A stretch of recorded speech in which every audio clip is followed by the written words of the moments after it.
Twelfth के बाद अलग अलग ऑप्शंस होते हैं। आज सांख्यिकी स्टैटिक्स के बारे में ट्वेल्थ के बाद या ग्रेजुएशन के बाद क्या करियर अपॉर्चुनिटीज है उसके बारे में हम चर्चा करने की कोशिश करेंगे। सांख्यिकी स्टैटिस्टिक्स हम उसे कहते हैं। आज के तकनीकी और सूचना युग में डेटा एक नया न्यू सोना की तरह उसे माना जाता है। आपने बिग डेटा टेक्निक के बारे में जरूर सुना होगा, जहां विभिन्न स्रोतों से डेटा एकत्र कर बड़े डेटा वेयर हाउस में उसको संग्रहित किया जाता है। लेकिन क्या केवल डेटा एकत्र करना पर्याप्त है, ऑप्टिमम है? उस डेटा को समझकर उसका उपयोग कौन करेगा? सांख्यिकी विशेषज्ञ, स्टैटिस्टिशियन, ये वो लोग होते हैं, ये प्रोफेशन होता है और डेटा का विश्लेषण कर उसे महत्वपूर्ण जानकारी निकालते हैं। एनालिसिस के बाद डेटा से हमें क्या मिलता है, डेटा से हम प्रेडिक्शंस क्या कर सकते हैं। सांख्यिकी के महत्व को समझने के लिए दी इमिटेशन गेम और दूसरा मूवीज आता है, जिस मूवी का नाम है मनी बॉल करके आता है। जैसे फिल्मों का ये उदाहरण दिया जाता है, अगर सांख्यिकी क्या होती है और लोग किस तरह से काम करते हैं वास्तविक जीवन में। सांख्यिकी विशेषज्ञ बड़े निर्णय लेने में अहम भूमिका निभाते हैं। क्या शेयर बाजार में निवेश करना चाहिए? इलेक्शन के टाइम किस उम्मीदवार की जीत हो सकती है? भविष्य में तेल या हवाई किराया कितना होगा? इस तरह के कई निर्णय सांख्यिकी के आधार पर लिए जाते हैं। तो सांख्यिकी एक करियर है, one of the best career है। अगर आपको संख्याओं के साथ काम करना पसंद है, you love numbers, graph, chart, पूर्वानुमान तैयार करना, अगर आपको लगता है अच्छा लगता है, यदि हाँ उसका आंसर यदि हाँ है, यस है, तो सांख्यिकी में करियर बनाने का आप विचार कर सकते हैं। उसके लिए ये बहुत इंपॉर्टेंस होता है कि बेसिकली ये स्टैटिस्टिक्स क्या होता है, सांख्यिकी क्या होता है, और उसके बाद हम किस तरह से उसको करियर बनाने की कोशिश कर सकते हैं। सांख्यिकी स्टैटिस्टिक्स एक मैथमेटिक्स की एक शाखा है, एक ब्रांच है, जो डेटा एकत्र करना, विश्लेषण करना, प्रस्तुत करना और उसकी व्याख्या में उसको डिफाइन करने में मदद कर लेती है। इस विषय का उपयोग विभिन्न प्रकार के डेटा का अध्ययन कर तार्किक निष्कर्ष निकालने के लिए किया जाता है। तो ये फर्स्ट बहुत ही सिंपल टेक्निकल डेफिनेशन आता है। अगर मैं आपके साथ कुछ डे टू डे के एग्जांपल शेयर कर लेता हूँ ना, तो यू विल अंडरस्टैंड कि हाँ यार स्टैटिस्टिक्स पर यूज किया जाता है। अगर स्वास्थ्य क्षेत्र की हम बात कर लेते हैं, कई बीमारियों का विश्लेषण कर उनका समाधान खोजने के लिए स्टैटिस्टिक्स का यूज होता है। बैंकिंग और वित्तीय क्षेत्र, रिस्क मैनेजमेंट हो सकता है, निवेश रणनीतियां हो सकती है, या बाजार की रुझानों को विश्लेषण करने के लिए हमें स्टैटिस्टिशियंस की जरूरत लगती है। यहाँ पर स्टैटिस्टिक्स सब्जेक्ट यूज किया जाता है।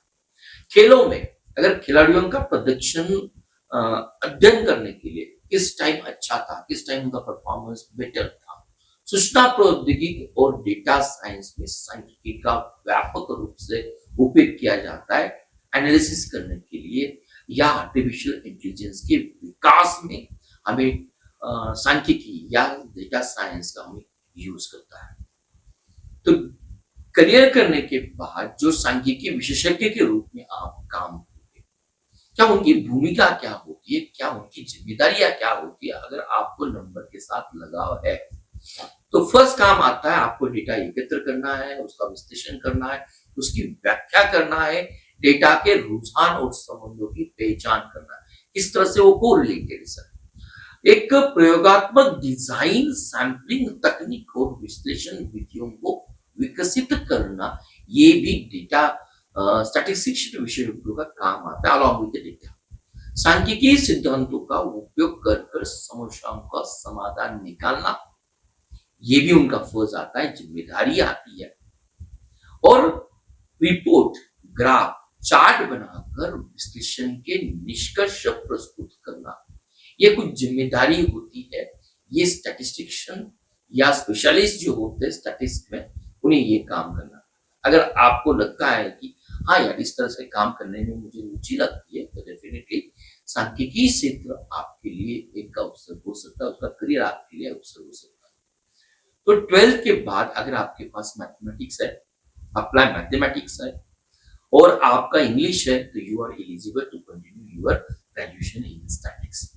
तो फर्स्ट इंस्टीट्यूशन आती है Indian statistical institute ISI Kolkata. ये हमारी स्टैटिस्टिक्स के मामले में बैचलर डिग्री प्रदान करने के लिए टॉप मोस्ट इंस्टीट्यूट है। Bachelor of statistics in data science करके आता है। अगर बाकी बैचलर डिग्री की हम बात कर लेते हैं, IIT और NIT आता है, जहां पर आप BA BTech इन स्टैटिक्स और डेटा साइंस में आप कर सकते हैं बैचलर डिग्री। दिल्ली विश्वविद्यालय हो, मुंबई विश्वविद्यालय हो, पुणे विश्वविद्यालय हो, मद्रास विश्वविद्यालय में बैचलर डिग्री आप BSc स्टैटिक्स में कर सकते हैं। हर एक यूनिवर्सिटी की अपनी अपनी एग्जाम्स होती है। हम जाम एग्जाम के बारे में आपके साथ चर्चा करेंगे। इन यूनिवर्सिटी में अप्लाई करने के साथ आपको सबसे बड़ी उन यूनिवर्सिटी की आपको एग्जाम देना पड़ती है। नेक्स्ट आती है कि पोस्ट ग्रेजुएशन में IIT तिरुपति आता है, मद्रास आता है, कोलकाता आता है, even MSc statics, MTech data science आप पोस्ट ग्रेजुएशन की स्टैटिक्स में आप कर सकते हैं। नाउ सबसे इंपॉर्टेंट एग्जाम आती है जाम परीक्षा या जाम एग्जाम, GAM। ये परीक्षा गणितीय सांख्यिकी का पाठ्यक्रम, उसका मीनिंग होता है joint admission test for MSc, जिसे हम जाम नाम से जानते हैं। ये परीक्षा पाठ्यक्रम से है जो विशेष रूप से गणितीय सांख्यिकी MSc इन मैथमेटिकल स्टैटिस्टिक्स के लिए केंद्रित होती है। उसमें प्रायिकता, रैंडमनेस, प्रोबेबिलिटी, सांख्यिकी का वितरण, डिस्ट्रीब्यूशन, परिकल्पना, परीक्षण, आकलन, या हम कहेंगे रिट्रोस्पेक्टिव एनालिसिस जैसे विषय शामिल होते हैं, जो IITs में सांख्यिकी में पोस्ट ग्रेजुएशन या स्नातकोत्तर कार्यक्रम का प्रवेश करने के लिए उसका उपयोग किया जाता है। और ग्रेजुएशन के लिए आपको IIT के लिए मोस्टली JEE एग्जाम के मार्क्स सबसे इंपॉर्टेंस होते हैं। 12th में आपको 75% मार्क्स होना उचित होता है। परीक्षा जो जाम की एग्जाम्स होती है पोस्ट ग्रेजुएशन के लिए, इन स्टैटिक्स मैथमेटिक्स के लिए, कोई भी IIT द्वारा उसको कंडक्ट किया जाता है। हर साल IIT अलग अलग उसका एडमिनिस्ट्रेशन कर लेती है। उनका मुख्य फोकस होता है जाम के सांख्यिकी अनुभाग के मुख्य रूप से गणितीय सांख्यिकी के सैद्धांतिक अवधारणाओं और उनके अनुप्रयोगों पर ध्यान दिया जाता है। तो ये कुछ हमारी एजुकेशन है जहां पर आप स्टैटिस्टिक्स बनने के बाद आपको क्या मैं कहूंगा कि अपॉर्चुनिटीज मिलती है। कुछ प्रतियोगी परीक्षाएं और सरकारी नौकरियां भी होती है अगर आप स्टैटिक्स में आपका ग्रेजुएशन है, पोस्ट ग्रेजुएशन है। फर्स्ट आती है UPSC, Indian statistical service, ISSI। Bharat सरकार का अपना सांख्यिकी विभाग होता है। इस विभाग में अधिकारी बनने के लिए आपको स्टैटिस्टिक्स होना जरूरी है।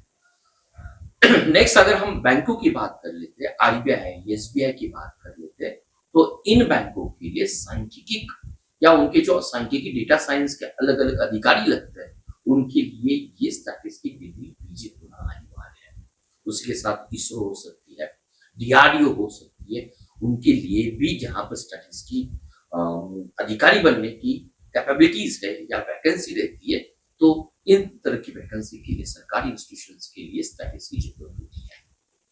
उसके बाद सबसे इंपॉर्टेंस आता है सांख्यिकी में स्नातक या स्नातकोत्तर शिक्षा या पोस्ट ग्रेजुएशन शिक्षा पूरी करने के बाद आप इधर डेटा साइंस हो, वित्तीय विश्लेषण हो, व्यापार विश्लेषण हो, बीमा बैंकिंग हो, मार्केट रिसर्च हो, बिजनेस एनालिटिक्स हो, कृत्रिम बुद्धिमत्ता और मशीन लर्निंग जैसे क्षेत्रों में करियर के अवसर उपलब्ध होता है। तो ये इट इज नॉट ओनली हमें IT बैकग्राउंड होना चाहिए, आपका मैथमेटिक्स या degree and post graduation in statics also plays very important part. एक सबसे इंपॉर्टेंट चीज आती है एक्चुअली साइंस और बीमा क्षेत्र में क्या अवसर होते हैं स्टैटिस्टिक्स के लिए। सांख्यिकी में डिग्री या पोस्ट ग्रेजुएशन करते हुए सबसे इंपॉर्टेंट बात है ये, छात्र एक्चुअली परीक्षा एग्जाम्स भी दे सकते हैं।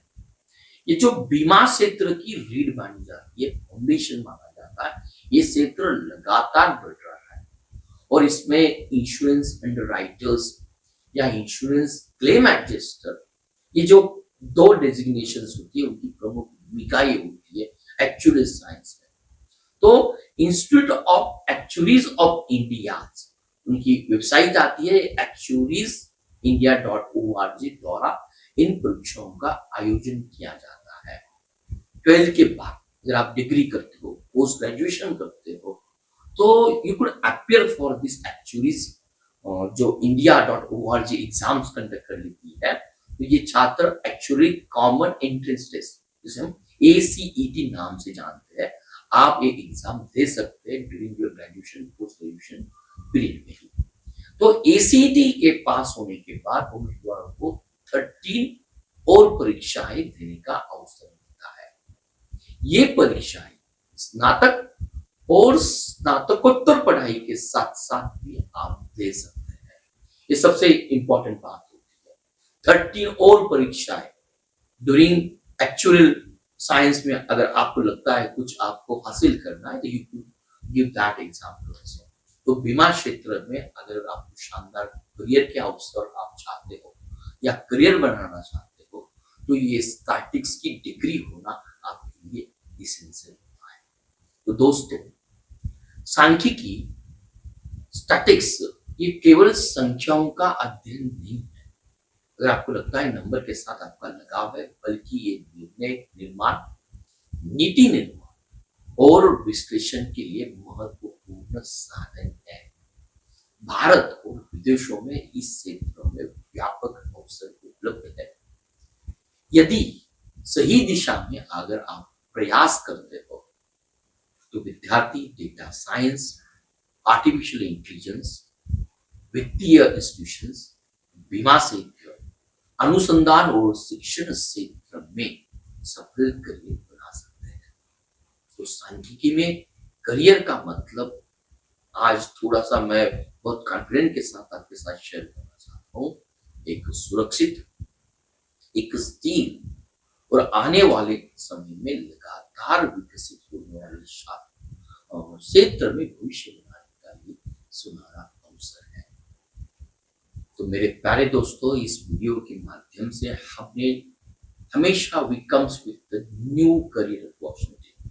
यहाँ पर हमने स्टैटिक्स करियर क्या होता है, 12th के बाद आपको कौन सी एग्जाम देनी पड़ती है, एक्चुअल साइंस actuariesindia.org कौन सी आपकी एग्जाम होता है, जाम एग्जाम किस IIT के लिए कंडक्ट की जाती है, GE 2024 हो, 2025 हो या आने वाले साल में और CUET का एग्जाम अगर आप पास कर लेते हो, almost you need more than 75% आगे उनकी रैंकिंग होती है, तो आपको किस किस इंडिया के इंस्टीट्यूशंस में आप टॉप स्टैटिक्स कोर्स कर सकते हो, इसके बारे में हमने चर्चा की। मुझे पूरी उम्मीद है अगर as a parent, as a student आपको नंबर के साथ लगाव है, ग्राफ से आपको लगता है समथिंग डिफरेंट है, you enjoy it, then statics career आपके लिए बेहतर हो सकता है। अगर आपको ये वीडियो अच्छा लगा, जरूर अपने दोस्तों के साथ शेयर करें। कुछ सजेशंस है, जरूर इस सजेशन को कमेंट में मेंशन करें। इसके अलग अलग करियर अपॉर्चुनिटी के बारे में, जो भी अलग अलग अपॉर्चुनिटीज होती है, डेफिनेटली आने वाले टाइम में मैं इस चैनल पर अपलोड करूंगा। उम्मीद है